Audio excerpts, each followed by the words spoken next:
Hello ladies and gentlemen, and welcome back to my channel for another Hot Toys Eternals 1/6 scale figure unboxing and review.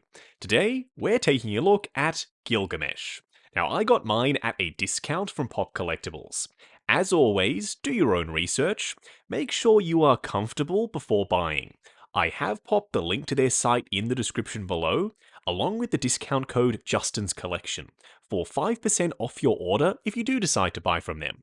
While you're down there, why not hit that subscribe, bell notification icon, and join button, so you're notified as soon as a brand new Hot Toys figure review goes live on the channel. As for the box art, there was a lot of potential with this line. I know that Eternals didn't do well, but the character designs and the color schemes at play, having all of the boxes lined up with those color schemes and the various logos on the front of the boxes, that would have been pretty darn sick, but they left it at Athena and Gilgamesh, unfortunately. We do have his chest logo in the middle with this little textured pattern over the top, and this is high gloss on an otherwise matte textured background. We do have some gold line work, Eternals in gold foil, and his name down below. On the side of the box, it is mostly green. We do have a textured finish once again with his name smack bang through the middle, and a little triangular Eternals logo up top. And then around the back, warnings and legal information overlaid on top of another Eternals logo. But this time, it's not a triangle, it's actually circular for some reason. Underneath the slipcover, we've got an open window showcasing Gilgamesh and his accessories inside, his name on the side of the box, and around the back, a massive image of Don Lee. It's kind of like a headshot of sorts, plus his name down below, just one more time. I do kind of get why they released Gilgamesh, because number one, Don Lee is a pretty popular actor overseas, and number two, he's a companion piece for Athena, and as we know, Hot Toys absolutely loves Angelina Jolie. Don't we all? First in-hand impressions for Gilgamesh? Dude is really hefty. This is a custom body specifically for him, and you can tell this is an absolute tank of a figure. What we are going to do now, though, is get all of his accessories laid out in the light box and take a closer look at everything he comes with. Starting off with the display base first, which is done in the typical Hot Toys hexagonal style. It's nice and low profile, and it's pretty compact, so it's not going to take up a ton of room on your shelf. You do have these concentric circles up on top, done in metallic gold, with a subtle green flip to it, so when you shift this around, it changes color depending on the angle of the reflection. We also have Eternals and Gilgamesh for the nameplate, whereas up on top, an adjustable crotch grabber. We do get two of these, one for either side. These effect pieces are meant to represent Gilgamesh using his abilities. This is sick. Having the hand already inside the translucent plastic permanently molded around it, and having it fully painted and detailed in there just like the other hands, plus the gold line work over the top, and coupling it up with the gauntlet piece. I can't wait to try this out on him. I reckon I'm going to display him with this on permanently in my collection. These are some of the best hands I've seen from Hot Toys in a while. The skin texture, that's great. You've got the vein work, you've got the wrinkling. I like all that. But my favorite detail is they've added these little cuticles at the edges of his fingernails. And it's stuff like that, those tiny little details that just set pieces like this over the top for me. I only wish that we actually got more hands. We get closed fists, open palm hands already installed on him, the effect hands, and these splayed out finger hands. I think they could have given us a couple more options. What we are going to do now, though, is get Gilgamesh himself out here. Standing straight up and down in the light box, no crazy poses, or accessories, or anything like that. Just standing there in front of us. You can't tell me that that doesn't look like the real frickin' Don Lee. Something about the proportions, or the new body, or the way the outfit sits on it, or the head sculpt, it all just meshes and makes for a very realistic looking figure, even from a distance. Standing back here with the light bouncing off the surface of the suit, I thought this guy was going to be boring, and I was not going to be hype at all to review him. I could not have been more wrong about that. The realism here, it just makes me super hyped to put this guy in the display. Up close and personal, kicking things off with Gilgamesh's head sculpt. This is a beautiful head sculpt. No denying, it absolutely screams Don Lee. I can see the likeness from every angle. Still, if the prototype was a 10 out of 10, I'd say that this is like a 9 to a 9.5. There was a little bit of a drop off between the prototype and the final product, as to be expected. Not enough to upset me though. This, still one of, I think, Hot Toys' best head sculpts in a while. There's even this subtle wrinkling down his neck, which just stands out to me as one of the smallest but most realistic details on the sculpt. And the fact that they've gone with a seamless neck to head rather than having the split underneath the chin, that just adds to the realism. And then we get to the paint applications. We've got skin texture, 5 o'clock shadow, the eyes are well painted. I still would have liked to have seen moving eyes though. That would have made this head sculpt an 11 out of 10 immediately, because you've got to change the expression simply by moving the eyes around. As it stands, the eye position does make him look a little bit somber, which pose depending, I suppose, can work. And then we get to the hair. There's a decent level of texture to it. I can't see a super noticeable seam line, so that's a win. And they've feathered the edge of the hairline into the forehead, so it looks like more of a natural blend. Giving Gilgamesh a bespoke body, 100% the right call. Don Lee has some very specific proportions. If they just used a stock body and relied on padding and the armor plating to do the job, I don't think it would have looked anywhere near as good as this does. This actually looks like I'm holding a mini Don Lee in my hands. And then over the top of the big body, they've added all of this armor plating, which bulks him up even further. This dude is an absolute unit. The armor plating, by the way, is made of this rubbery material, and it's a little bit soft, so we will have to wait and see how this works when it comes to posing. The outfit is an asymmetrical design. You've got more green on this side, and this feathered edge just helps that blend in. Got the speckling of dirt and grime over the top, this splotchy effect, and this metallic ethereal paint. So when the light bounces off the surface, depending on which surface it is and which angle the light hits it at, it reflects back either this reddish color or more of a bright shiny gold. And that just adds to the ethereal Eternals feel of the whole thing. These guys and gals, after all, did have very interesting costumes in the movie, so I'm glad that Hot Toys were able to capture this look in 1/6 scale.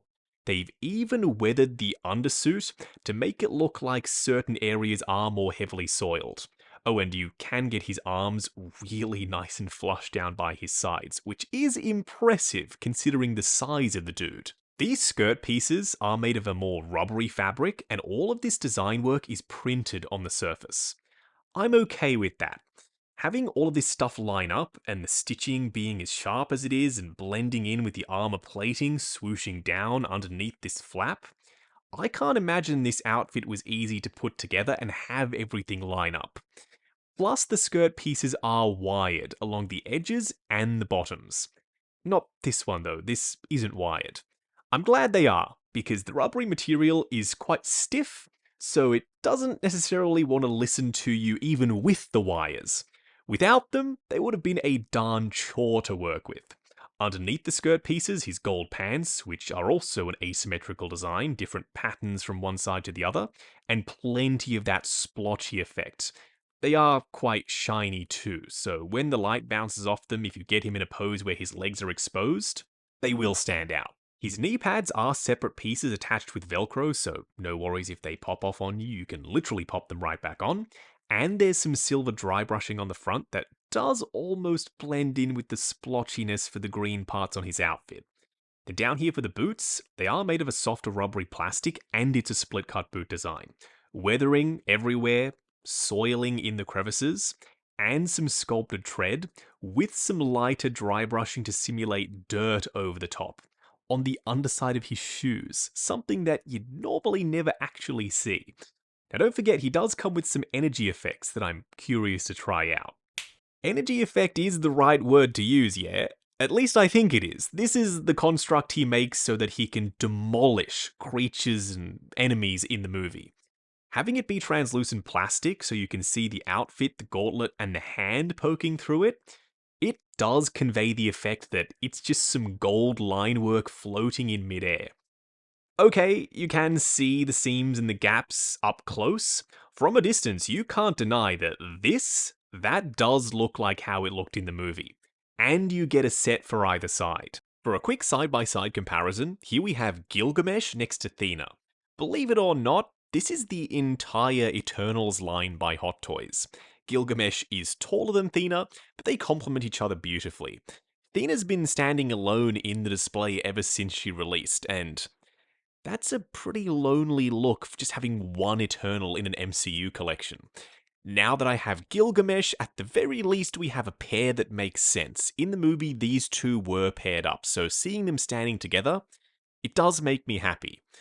I still would like a couple more Eternals though. Going over articulation, starting off with his head sculpt. Just be careful of the collar. It does ride quite high, and his head sculpt is on a fixed neck and a ball joint. That means when you're moving it round, the neck is rubbing up against the inside of the collar, which could potentially cause paint rubs, so exercise a little bit of caution.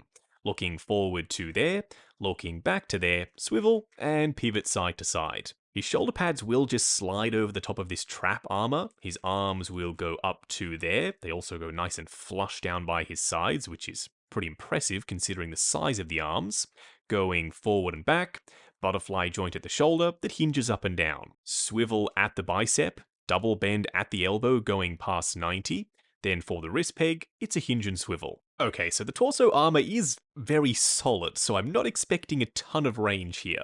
Crunching forward to there, going back to there, swivel, and pretty much no pivot side to side. All of this stuff though, it's fabric and it's wired like we've already discussed, so his legs will go forward to there, going out to there, swivel at the upper thigh. Ratcheted double bend at the knee going past 90 before his boot starts to collide with the back of his thigh. And then a split cut boot designed for the ankles, with a double ball peg inside. Good for forward and back, swivel, as well as ankle tilt. Moving on to the 3 cool and 3 annoying things. The first annoying thing is, as much as I absolutely adore this head sculpt, I would have liked to have seen moving eyes. Something about this expression and the eye placement being dead center, not looking up or down, just makes him look a little bit bored. The second annoying thing is these little flap pieces, even though they're wired, they still manage to be a chore to work with.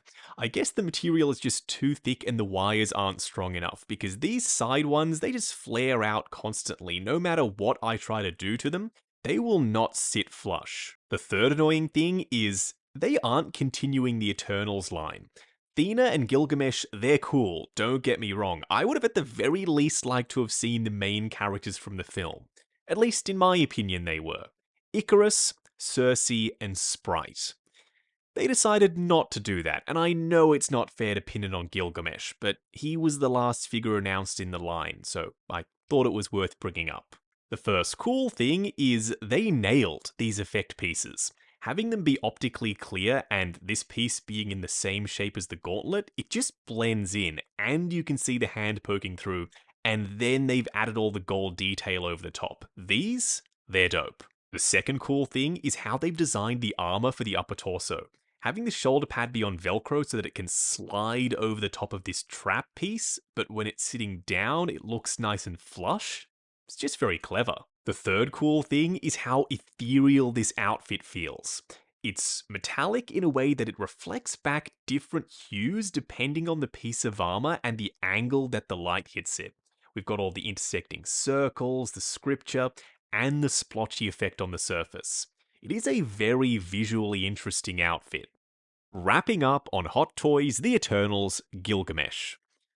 I just feel so bad for this figure because it's outstanding. The realism, how natural he looks just in a pose, because that new body fits him so well, the proportions are spot on. The head sculpt is glorious. The effect pieces are ace. But he's going to get tarred with the brush of being the only other Eternals figure to release in the line. I've said it multiple times in this video. I want Icarus, Circe, Kingo, Sprite, Makari, Druig. I want the entire team. But Hot Toys aren't interested in doing that. They just released Gilgamesh and they just released Athena. I don't think that's good enough. This is a team movie. You need the team.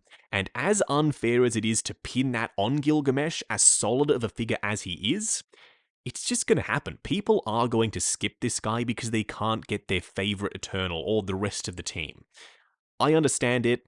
It's not right, but it's going to happen.